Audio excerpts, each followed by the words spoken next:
It's Miss Lael Gold!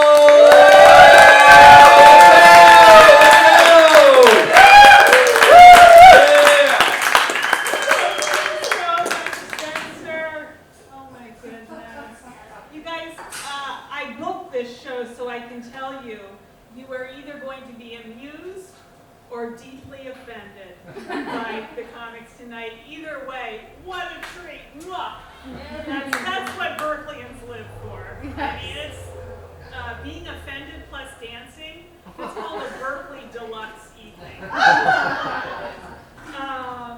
I don't mean to start on a negative note. I don't, but I just have this pet peeve. Maybe you share it, maybe you don't. Don't you hate it when people fuck people who aren't you? Those other fuckers. You guys, last night, I watched the first 4 minutes of a documentary about ADHD.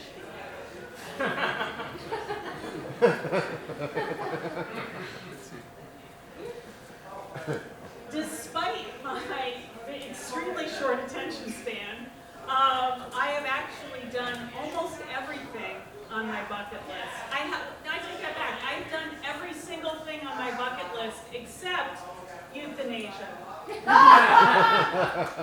Specifically, I want to use autoerotic asphyxiation for that.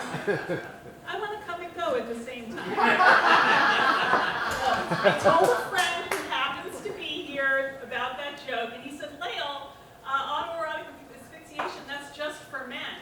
And I don't know, I think that women can step up to the plate and choke themselves out with a belt while jacking off at the same time. Don't you think? Anyway, I believe in us, and I believe in me.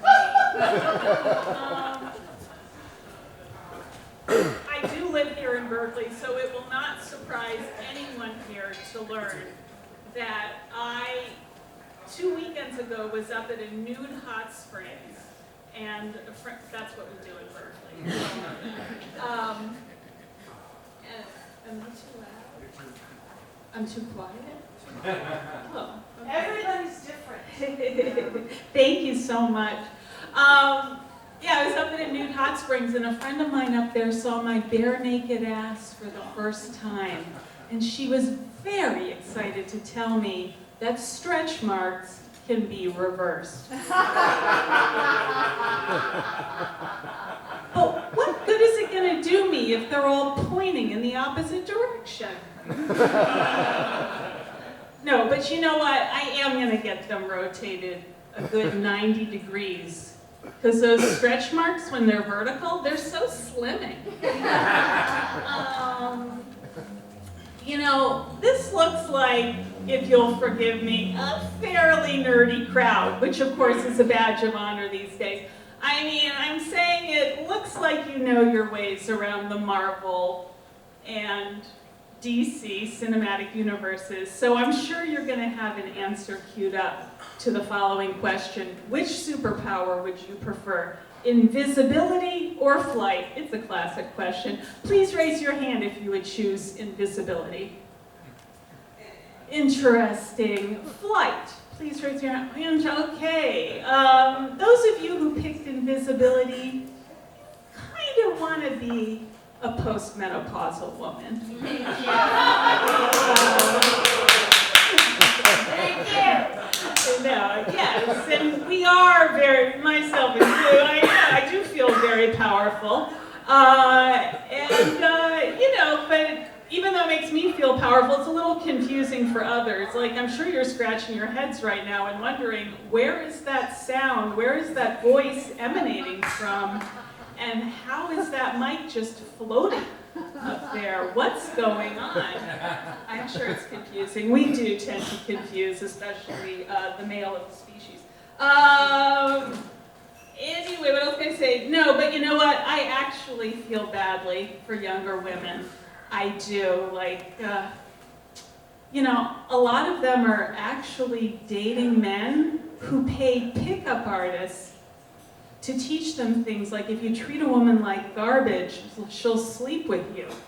In my day, Men knew that shit intuitively.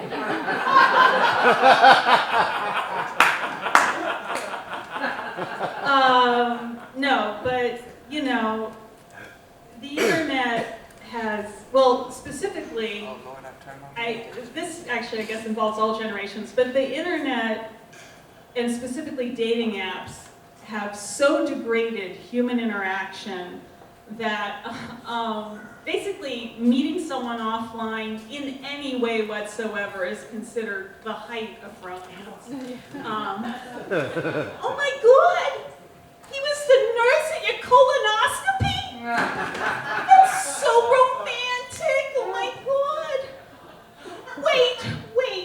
Are you saying that you met your boyfriend when he made misogynistic jokes about your tampons behind you in line at CVS? Oh, and he was buying an 80-pack of Jägermeister? I bet you're gonna get married in a Walgreens. I love it. Wait. Are you saying that he cared enough about you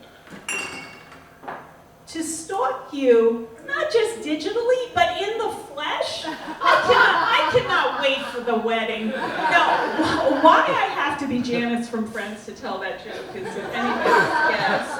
But don't think just because I'm older/old that I am missing out on the incredible gravy train that is the internet. You know, these influences are just raking in the bucks, as we know. And I'm not missing out on that. I am actually a de-influencer. a PsyOps influencer, if you will. I get paid by companies to very publicly and visibly use their competitors' products. Apple is currently paying me the big bucks to use and drop this Android. No, and I got another really exciting gig last Thursday. I am currently the before model for Ozempic. Very excited about that.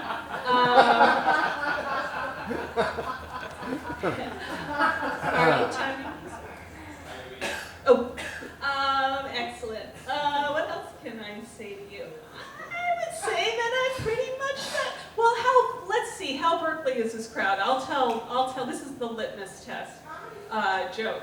I am dealing with procrastination these days by giving myself a motivating penalty. If I don't do everything on my to-do list, I send money to a huge terrorist organization. That's right, I pay my taxes. Thank you so much, everyone.